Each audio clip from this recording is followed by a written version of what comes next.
This is Real News Media TV, coverage you can trust. Please like, share, subscribe, and hit the notification bell. Select all for daily news updates. Carpenter killed in Manchester.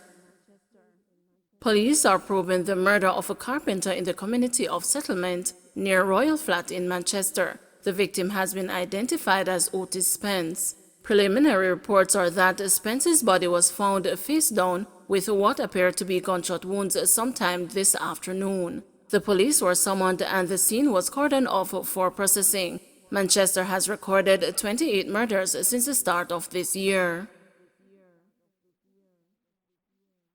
Bailey questions move to open Pfizer vaccine to people 50 years and older. Associate Professor of Public Health Alverston Bailey is questioning the decision by the Ministry of Health to start administering the Pfizer COVID-19 vaccine to adults. The current batch of vaccine was initially reserved for children 12 to 17 years old and for those who were awaiting their second dose. However, the Health Ministry announced on Tuesday that the vaccine will be available to people 50 years and older. Professor Bailey believes the ministry might be bound to pressure for the vaccine to be given to adults, even as the inoculation rate among the student population remains low.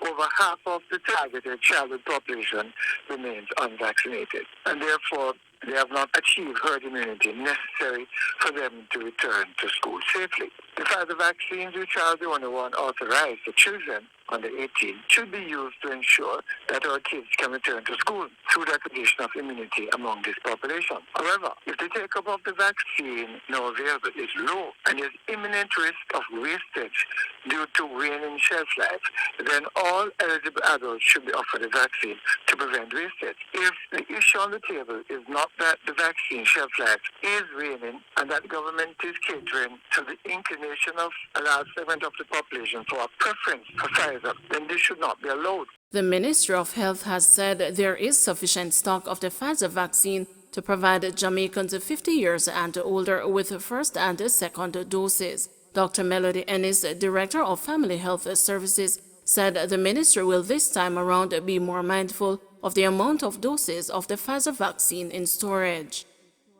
We are holding back on some of the doses so that we can apply second doses. So we're not going to be administering all that is left as first doses. We're holding back some so persons can be assured of their second dose.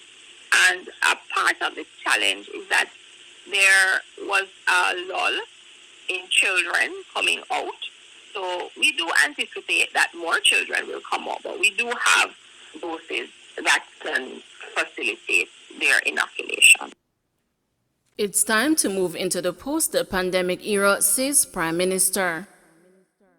Prime Minister Andrew Holness has made it clear there will be no more locking down of the country or schools to prevent COVID-19 infections. Speaking Tuesday in the House of Representatives, Holness put the country on alert for a fourth wave of infection come January. But he noted that COVID-19 will soon have to be treated as an endemic disease that will remain in the population for some time. The Prime Minister said it was time to move into the post-pandemic era. We are being very cautious in reopening, and just to be clear, we are not going to shut down again. We have reopened our schools. We are not going to close the schools again. It is what it is. If we have reached this level of frustration with the measures so much so that it is creating discontent, we will take down the measures gradually and we will face this post-COVID world. He said that while the government will continue to monitor the situation, the current containment measures will soon come to an end.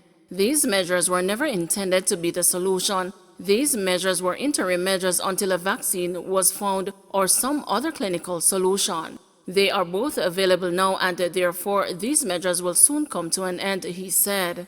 Concerning those who have refused to take the vaccine, he said they are taking a high risk. On Tuesday, Holness said there has been some increase in vaccination since the arrival of additional doses of the Pfizer vaccine, but he said uptake is still too low. The Prime Minister noted that of the 90,041 people who have contracted the virus locally, 2,331 have died, compared to the low fatality associated with the vaccines. Some of our citizens have obtained the immunity in a controlled way through vaccination. How many of them have died? So those who are saying they'll take the risk, they are taking a very high risk relative to being vaccinated. Man freed of St. Thomas double murder, lawyer to seek charges against the cops.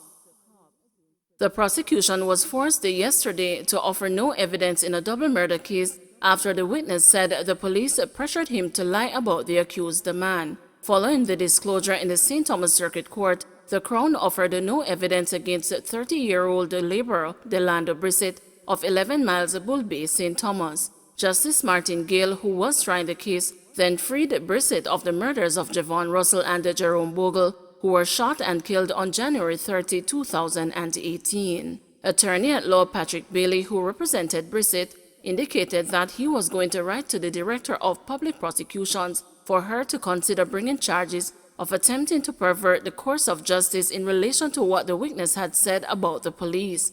The witness had testified that about 9:50 p.m. on January 30, 2018, he was traveling in a taxi heading to Yala Square in St. Thomas. He said his cousin Russell was also in the taxi and Bogle was the driver of the cab. The witness said he was sitting in the back of the taxi and while traveling, the car was signaled to stop. The driver stopped and the two men, none of whom he knew before, boarded the taxi. On reaching Mount Pelier Square in St. Thomas, the men came out of the taxi and one of them pretended to be paying his fare to the taxi driver. The witness said suddenly both men pulled guns and one started firing at Russell and Bogle. He said he ran from the taxi while one of the gunmen was firing at him. He said he managed to jump over a fence and escape. He said while he was in custody at the Bath police station in St. Thomas for an offense that was not related to the double murder, the police kept pressuring him to say it was Brissett who murdered Russell and Bogle. He also said in his evidence, "Me get so fed up, me all escape custody." He was suddenly taken to an identification parade and the witness said, "Because them a pressure me point out Brissett, but it's not him do the crime, cause all me say was the man them a wear red and white Gansey." More than $300,000 stolen from home of sisters killed in Old Harbor. It has been disclosed that more than $300,000 was stolen from the home of the two sisters killed in Old Harbor, St. Catherine earlier this month. The bodies of 76-year-old Lola Lewis and the 69-year-old Christine Lewis were found at their Spring Village home on November 2. Their throats were slashed and their house ransacked. The police recently detained several people for questioning in connection with the double murder. St. Elizabeth Sr. gets a suspended sentence for sexually assaulting minor. A St. Elizabeth Sr. who was accused of sexually assaulting a minor was handed a suspended sentence with supervision in the parish court on Tuesday. Zachariah Wright, a 66-year-old of Top Hill in St. Elizabeth, was sentenced to 6 months hard labor suspended for 2 years. It was reported that sometime in 2018, Wright sexually assaulted a girl who was under 16 years old. Following a report to the police and an investigation, he was taken into custody, questioned, and charged. After more than 2 years, Mr. Wright pleaded guilty to the sexual assault charge. 2 charged in relation to ammunition bust in St. Catherine offered bail.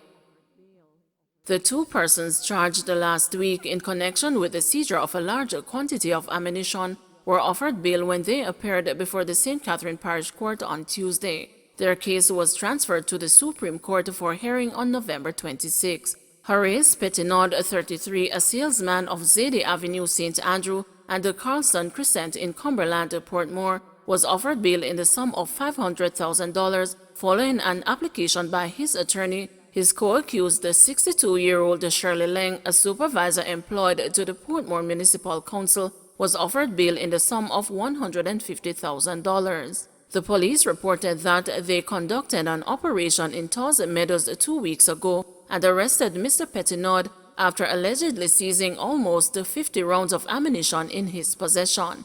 They conducted a follow-up raid at his house in Cumberland and seized an additional 100 rounds. Ms. Lang, who rented a section of the house to Mr. Petinaud, was taken into custody and later charged. Her attorney argued that she should not have been charged as Mr. Petinaud was her tenant. Last week, Deputy Superintendent Linroy Edwards, head of operations for the St. Catherine North Police, told the news that an investigation has been launched to determine whether Mr. Petinaud has been selling ammunition to members of the criminal underworld. Don't forget to like, share, subscribe, and hit the notification bell. Select all for daily news updates.